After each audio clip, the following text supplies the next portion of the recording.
If you're a physical therapist and you're interested in cash-based physical therapy, or you're a cash-based physical therapist and you're wondering, what are 3 things that I need to improve upon or that the most successful cash PTs have had, I'm here to share this in this episode.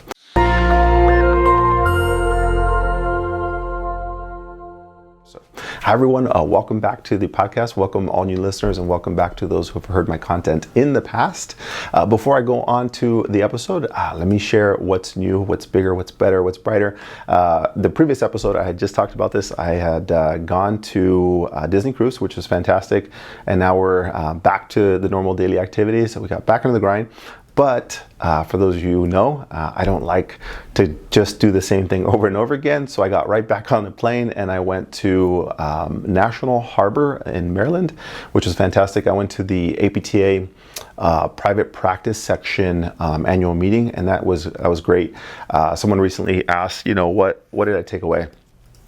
There's a couple things in there, but I think that the most important thing I saw, and even though it's not great for the profession, I saw where I can help. I can see where I'll continue to help, clinicians like yourself, practice owners, cash-based practice owners, you name it. But I saw that the profession is slowly bleeding, and it's bleeding out. And what I mean by that is, at the event, they talked about reimbursement, they talked about insurance-based models, and they talked about out-of-network models and super bills and all these other things. And the thing I took away was that the insurance companies are continuing to drop in reimbursement, and there was 1,800 business owners there. And the common theme I heard was, we can't afford to do this anymore. We're going to have to, shut down. We're going to have to rethink how our practice works. And whether you're employed or you're a business owner, ultimately there are solutions, and I'll share some of those inside today's episode. But knowing what the next 5 to 10 years holds for our profession, it's going to be very tough for us to be successful. And the only reason is because if reimbursement continues to drop, there's only 2 ways that you can continue to survive. You're cut your expenses, you're going to try and create more revenue somehow. And the only way to create more revenue is you're probably going to have to see more patients.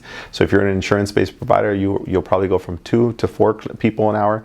If you're seeing 4 an hour, you might have to go to 6 an hour. So that's the forecast from what I can see, and it was great listening to everybody else. But I'm excited to be able to help, because my passion is about helping clinicians, whether you're in cash or not, help you understand what a patient wants and needs. Now, you might want to see athletes and those type of things, but you won't be able to see those athletes if you can't communicate with them, you can't jive with them, you can't build a relationship with them.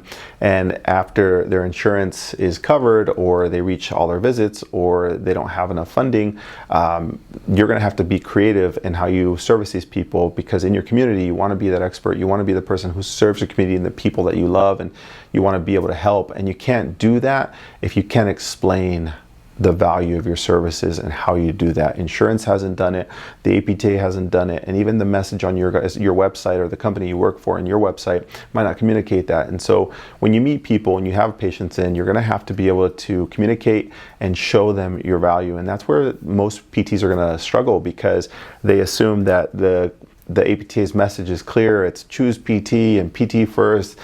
The problem is that the title of our profession, physical therapy, has already been burned. So you're going to have to create your own message and really help people understand how you separate yourself from all the others. So fantastic, great course. But I came back on Saturday night, got to kiss my kids goodnight, and then Sunday, right back into everything else that has been going on. But my kids, my son Zach, he is a character. He's trying to tell people what to do at the moment. I was just informed today that he was trying to tell my wife that she wasn't the boss of the family. So he's going to have to get some schooling pretty quickly. My daughter's doing fantastic in gymnastics. My son Jacob, he is fully potty trained. This is something that we've been working on. He's the fastest out of all 3 of our kids. It took him, for those who've been listening to the episodes, it's probably taken him 6 weeks to do this, and he absolutely crushed it. It was fantastic. So we're out of the diapers there. It's official, which is fantastic. And back right into everything else that's going on. So For those of you who don't know, I guess the other piece is I started my Cash PT Clinical Elevation course, which is great to be able to help people thrive in cash pay and really just disclosing and sharing all of my secrets, all of my strategies, all of my scripts to be able to help cash PTs thrive in their business. So started that and everything is going great. All right, so what are 3 non-negotiables that every cash PT has to have? I originally was going to talk about PT business owners, but if you're working with cash pay patients, I think this is very important for you too. It's not just the owner, but it's also the cash PT. So if you work in an insurance-based company, in network, out of network, this is going to be super helpful for you. So here they are. Number 1, this is very uncomfortable for people to have. This is a tough quality to develop because it's not why you got into the business, into the practice, into the profession. So number 1 is you have to be able to have cringy conversations. And what do I mean by that? Cringy conversations are conversations that make you uncomfortable and make the patient uncomfortable. Now, they typically revolve around finance. They revolve around hard conversations about progress, about compliance, about forecasting, about scheduling, about creating a plan, and gaining commitment on the other side. These are cringy conversations, and they're tough for people to have because you got into this profession so you can avoid that. You got into it because you wanted to help people, but you wanted nothing to do with the finance. You wanted everything to do with creating the program or the solution without having to create the actual financial package that leads into your conversation. And that's probably what you did really well in your career. You were able to get great outcomes, but if you eliminate the physician and insurance, which is what you wanted, and you probably wanted direct access, and you fought for it, and you're like, yeah, we can totally do this. Now, once the patient got into you without insurance or the physician, now they got to you, you're like, oh, but I don't want to have to talk about the finance and how much it's going to cost them, so I'm just going to charge super low, and I'm not going to have that conversation, and I'll make it easier and have less of a barrier by charging lower, because I don't know if people are going to like me or if I'm that good, and you question yourself. After mentoring thousands of cash-based PTs over the last years, I've heard it all. And having that cringy conversation is one of the toughest things to do. And what I mean by that, it's a very critical transition sentence that gets the customer to understand what it is that you're going to do for them. And for instance, one cringy conversation could be, maybe you've had a former patient reach out to you and they said, maybe I saw you in an insurance-based world, or I saw you years ago, and you have a rate of $150 an hour, and they want to see you for X amount of time, and they're like, you know what, not right now, I don't have the money. Okay, not a problem. And maybe you were nice, you're like, I'll give you a discount, $120, and they're like, oof, I still can't do this. You go down to 100, they still won't do it. Okay, fine. And then months down the road, they reach out to you again. Hey, I was thinking about it. What deals, what offers do you have? And you're like, hey, listen, I'm still at 150. I can't do it. I can't even do the offer anymore because I'm having financial trouble. I'm not even seeing the people that I want. So I have to charge what I have to charge. Okay, that sounds great. And they reach out again in a couple months. And at some point, you have to ask, why didn't they go see someone else? Why didn't they go see your friend down the road, your colleague, whatever it is? And they probably have. Maybe they went to 3 to 4 other clinics, and you are clearly different than everyone else. You are thinking this. You're thinking, gosh, you've already tried everybody. What is the delay? Why won't you just pay to play? Like, why won't you just do that? Now, that's the internal dialogue you're having in your head. You're like, I'm that much better. The peers that they're seeing are not that good, and they almost need to go through that pain, go through that process, and get those average results for them to see the value in what you're doing. The problem is that you don't feel comfortable having that conversation with them. That's the cringy conversation. So, for instance, maybe they come back another 6 weeks later, and they're like, hey, I really want to come see you, and this is your chance to deliver that transition sentence, that one that gives them over the hump. And here's how it would sound. Hey, John, I understand we've been in communication for many months. You've tried 3 or 4 clinicians, and they haven't worked. You've been in contact with me repeatedly throughout that whole process. You got average results. Here's the transition sentence. Right here is that piece. What is it that you're looking for? And why haven't you committed with me and just paid for the results that you need. You found out that cheap or free hasn't got you there. I can legitimately help you, but you're going to have to pay this rate in order to get there. That transition point is what you have this cringy feeling. You're like, oh, that sounds so bad. It's so cringy. Really? Because that's what you're thinking. So you mean you have cringy thoughts? You don't feel comfortable conveying what's here to the customer in front of you, even though you know it's in their best interest. They're going to have better outcomes. They could have saved all that time and all the money that they had in the past. So you mean you, as a great clinician, could have saved them $500 to $800, a year's worth of time, if they would have just come to you from the beginning, paid your rate at $150 for 6 sessions. It's almost $1,000. Why can't you say that? You know it's what you're thinking. Why can't you convey that to the patient in a professional manner and then show them what their outcome could be? Now, there's a couple layers why you don't do it. One, you don't feel good about it. Number two, you don't have good confidence in it. And you're not 100% sure that you can deliver on that result. Isn't that crazy? So it's your lack of confidence that's literally limiting you from being able to convey what you do for people. But you're over here saying, well, yeah, APTA and direct access and, choose PT first and no more POPs or physician-owned referral clinicians and, insurance is bad. Well, great. In order for you to take those big ball players out of the equation, you have to come down and have those hard conversations. If you can't run a business. You can't help a business. Whether you're employed or you own, you have to understand this is a requirement in today's world to help people understand the value that you bring to them. They're thinking it, you're thinking it, but no one wants to have that conversation. And every cash-based PT needs to have that. And now that comes with developing confidence with program design, building the value for yourself. But ultimately, if you can't have that one transition sentence to that cringy conversation, you're going to flatline, plateau in your business or in your schedule, and you can't grow it. Now, you might work in a cash-based clinic where there's 2 to 3 other people there, and for some reason they seem to have more patience. It's because their ability to have these great conversations, the ability to have a really professional conversation faster and ask people who you've never seen on an initial evaluation that tough conversation. Why did you choose us? And they'll tell you.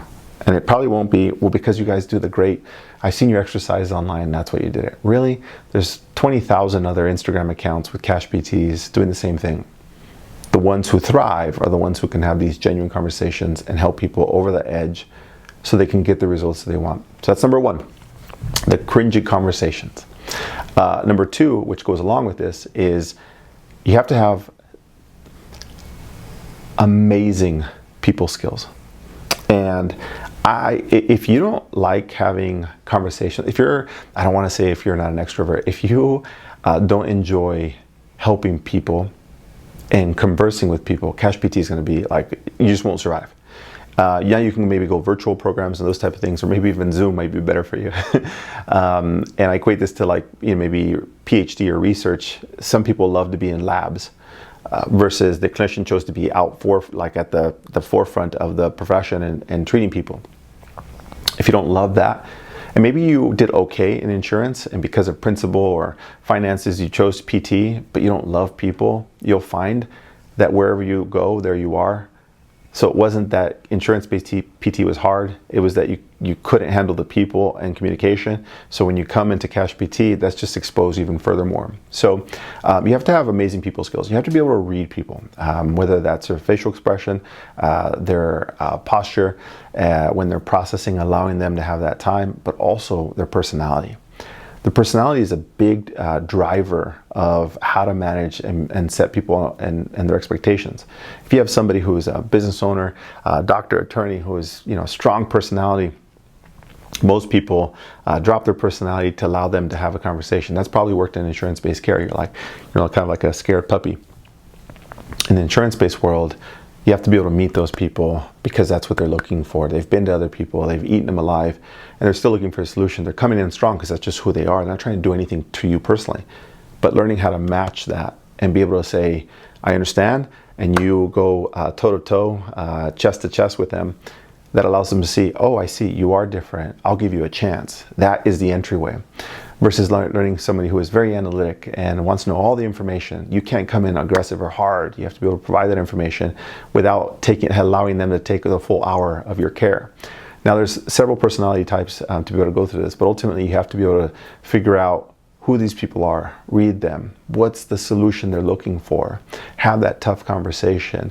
And now if you were just used to, I just want to fix knees, I just want to fix low backs, I just want to work on ankles, and I came over to Cash PT because I was tired of all the people, I just wanted people who are motivated, and I wanted people who I can help and who are active or wanted to be active. That's probably why you chose Cash PT. But the reality is, in order to be able to help those people, you're going to have to get to the real root of they couldn't solve it in insurance, and your personality won't get you to the other side.